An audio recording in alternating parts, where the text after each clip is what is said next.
Surprise absolue à Monaco de voir que la princesse Charlène fait office de guide pour les touristes dans le palais Grimaldi. Un message aux protagonistes sophistiqués et élitistes de la Rose Dance?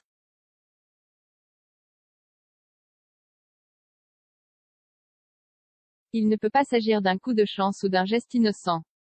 On parle de la réapparition de la princesse Charlène, 2 jours seulement après la célébration du bal de la Rose, l'événement mode le plus exclusif et sophistiqué que les Grimaldi célèbrent pour se mettre sur la carte du luxe. La première dame de Monaco n'a pas voulu ou n'a pas pu assister à la traditionnelle fête présidée par Caroline de Monaco et le prince Albert et pour la plus grande gloire de ses filles, Charlotte Casiraghi et Alexandra de Hanovre. Ils brillaient tous les deux de 1000 feux.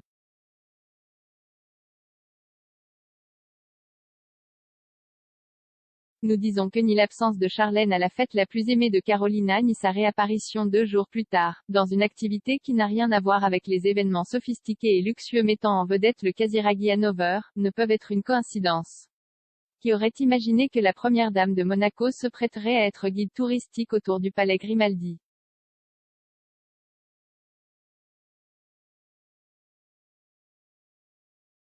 Cela a été le cas, la princesse Charlène, le sourire jusqu'aux oreilles, s'est chargée d'accueillir les premiers touristes au palais Grimaldi qui ont pu voir les fresques Renaissance qui, après plusieurs années de travaux de restauration, sont visibles pour finir à la résidence des princes.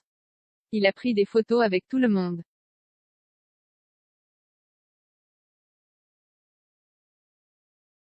Ensuite, une Charlène renouvelée et enjouée a guidé le même groupe de touristes à travers différentes salles institutionnelles du palais également restaurées et qui se visitent jusqu'au 15 octobre.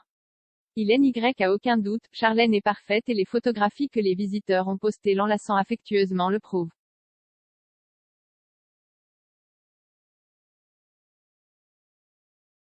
Ce retour ne peut être interprété que comme une déclaration des intentions à part entière. Et un signe que la princesse Charlène a une nouvelle fois décidé de tracer sa propre voie en tant que première dame de Monaco, sans doute en dehors des lignes directrices fixées par une Carolina de Monaco beaucoup plus conservatrice.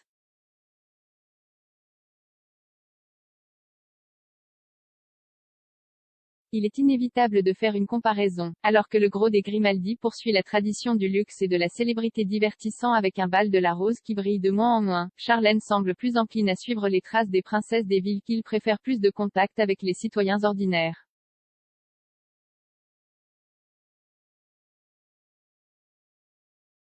Pourquoi la guerre entre Carolina et Charlène s'aggrave?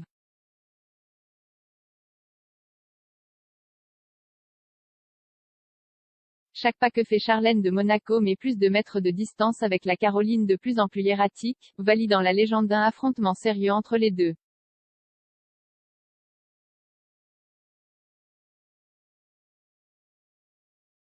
Quel est le besoin de la première de faire la différence avec sa belle-sœur, qu'elle la transfère même au département style?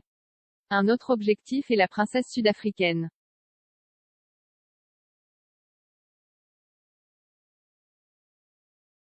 Carolina de Monaco et sa fille, Charlène Casiraghi sont devenues le visage public de Chanel, la première avec son militantisme constant dans les looks de la maison française, la seconde également en tant que porte-parole officielle de la maison. On peut dire que les Grimaldi incarnent l'esprit classique avec des clins d'œil rétro de la marque.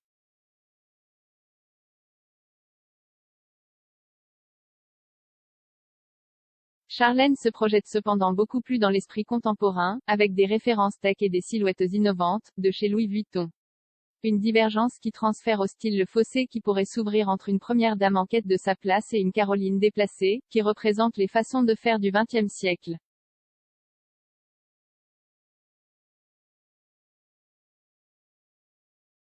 C'est l'une des rares apparitions que Charlène de Monaco, 44 ans, a faites depuis qu'elle s'est remise de l'infection qui l'a retenue pendant 10 mois en Afrique du Sud, son pays natal, et à son retour en principauté, dans une clinique de Suisse.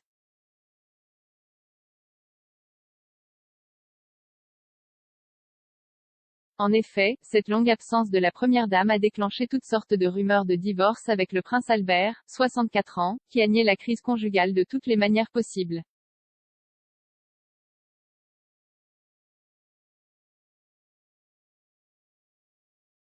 En ce moment, Charlène a choisi des événements non élitistes pour exercer les fonctions de première dame. Elle a visité une maternité, s'est rendue à Oslo en visite officielle, a fait le tapis rouge du festival de télévision de Monte-Carlo et s'est rendue dans les tribunes d'un match de rugby. Peut-on imaginer Carolina de Monaco dans un match de rugby? Dur.